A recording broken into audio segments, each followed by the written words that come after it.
Final week of the Open, and we got a 2-part workout. We got the 21.3 with those 3 intervals, front squat and thruster, sandwiching the gymnastics.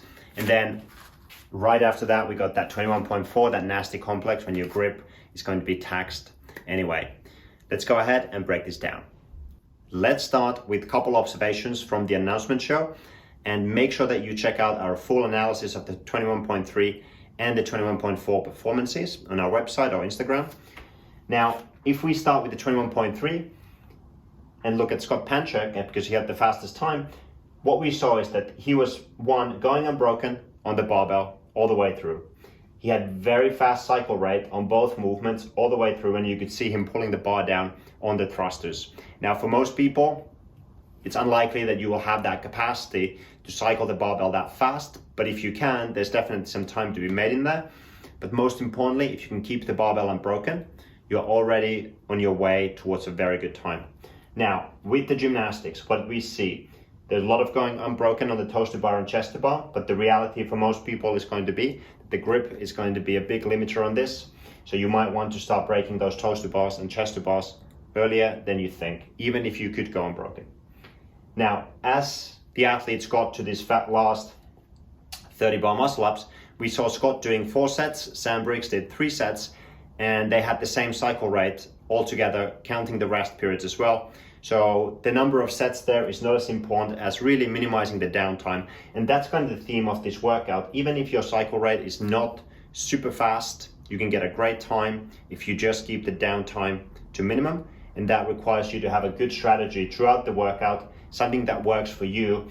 And if possible, the strategy happens here on the toes to bar, on the chest to bar, on the bar muscle ups, and the barbell stays unbroken. Now, there will be some opportunities like you saw Scott do, taking a couple extra breaths before the thrusters on the second set especially. Here you are almost done with the conditioning part, so you can push the thrusters. But here before these thrusters, just taking a couple big breaths before you pick up the barbell can be really beneficial if you can then push through unbroken. Okay, but like I said, most people will probably do better breaking up a little bit in here, keeping the bar unbroken, and then really this is where you're going to make your money on the 21.3. On the 21.4, on the complex, couple observations. So the first lift, you're going to probably take over 2 minutes after you finish the workout before you do your first attempt. And you're likely to get in 2 to 4 attempts, most likely that 2 to 3 attempts for most people. You should think about this, depending on how much group fatigue you have, you're going to be hitting maybe between 75 and 90% of your weakest lift, 1 RM, on this complex. And the sticking point that we saw, even for really good lifters like Elijah, was the grip, handling that grip, especially on the transition from the clean to hang clean. So you might want to consider drying your hands with a towel before you get started. Make sure you're well chalked up. Obviously pay attention to your technique, stay focused through the whole complex. But when you get to that transition from that first clean to the hang clean, make sure that you have a good strategy of how you re-grip the barbell. Maybe use your hip as a way to pass through on the way down to just take some of the stress off the hands. We saw the Panchik brothers slip their hands on coming down from that clean. Pay attention to that and try to learn from it for yourself. A lot of times that's where the set or the complex will be missed, even though it might seem it was the clean, it might seem it was the jerk, it was actually the grip in that transition. The other thing that's really important on that complex is that because your forearms will be tired, your grip will be tight, and you're going to be holding on the bar quite tight so you don't lose it, is that the elbows tend to get slow. And again, watch the announcement show. There was some pretty close calls with the low elbows getting close to knees. So you want to cue up fast elbows on those cleans, both of them, to make sure you get fast turnaround and to make sure that you keep your wrists safe, because you don't want to have that knee hitting the elbow on the catch. Okay, so again, go back to the announcement show analysis and look for the numbers yourself. And let's take a look at the next part.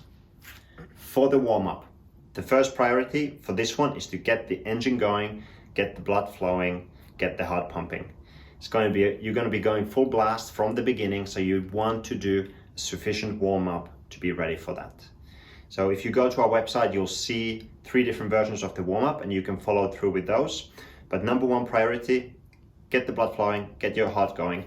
Once you accomplish that, make sure that you have the best available range of motion for yourself in the front rack position, in the overhead position, and also for that bottom of the squat. Again, there'll be plenty of tools for you to use on our website to do that. Now, once you got those two portions done, what we'd recommend is that you of course do some movement specific prep, whether it's going to be spending more time on gymnastics or on the barbell, but take that time to really get good efficiency, get your breathing to be good in sync with your movement.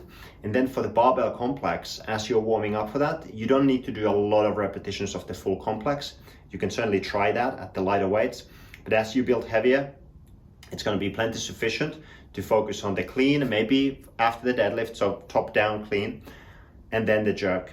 And those will be the limiting factors. Make sure as you're warming up that you pay attention to that grip and that transition between the cleans, so that you won't be surprised when you get to that complex and you have those fatigued forearms.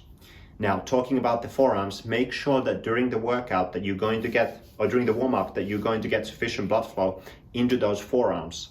So not just having static holds where you're maybe getting a little bit too pumped, but doing simple things like just little finger flicks like this in small sets between the movements, just to drive some blood flow in there. Also consider the modalities for your cardio warm-up. For example, rowing is going to be quite beneficial because you get to work that grip there.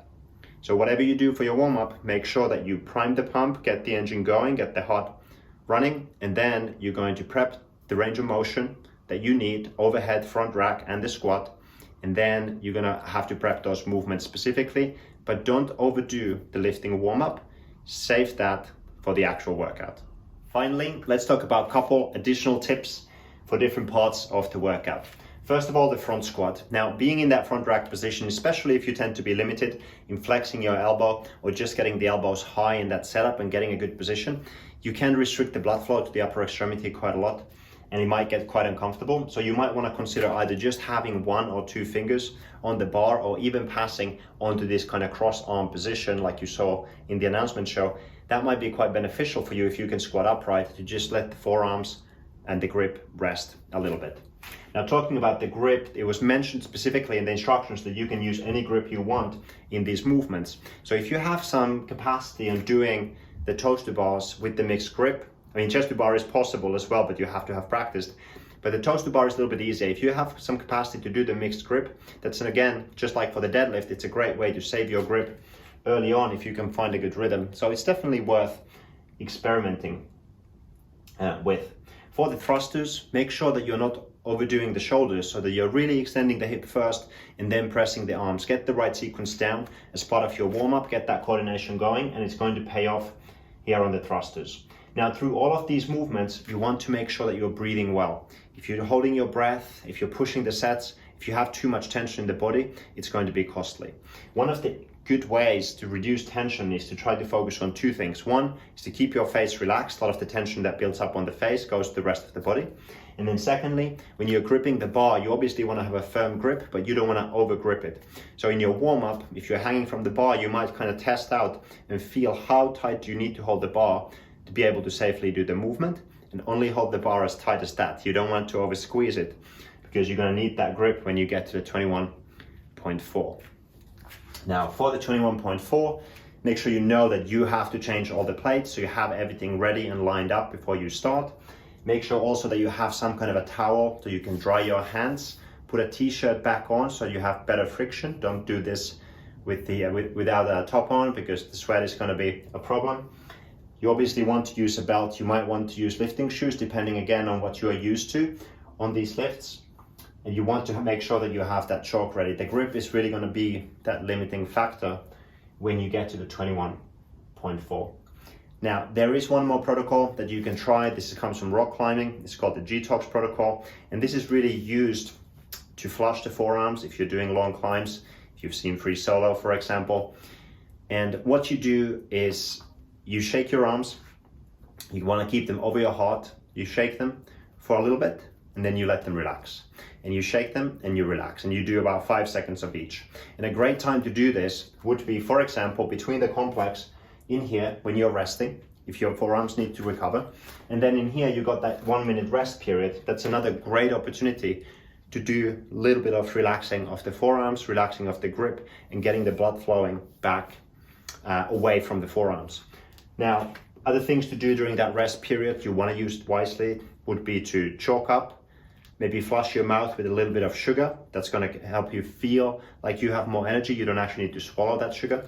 And then you also might want to stretch out the front of the hip a little bit if you're starting to feel tight in here, and you want to breathe as well. So make sure that you don't just kind of lose this rest period here, but you actually use it productively so that you can perform better in the next piece of the workout. Okay, I think that's it for now. Plenty of little tips and tricks in there for you. Make sure you go to our site, review all the other information that's available there. Most of this stuff is also written out for you to check out, and we have some videos for the gymnastic movements as well. Good luck on these final 2 workouts, and hopefully we'll see you at the quarterfinals.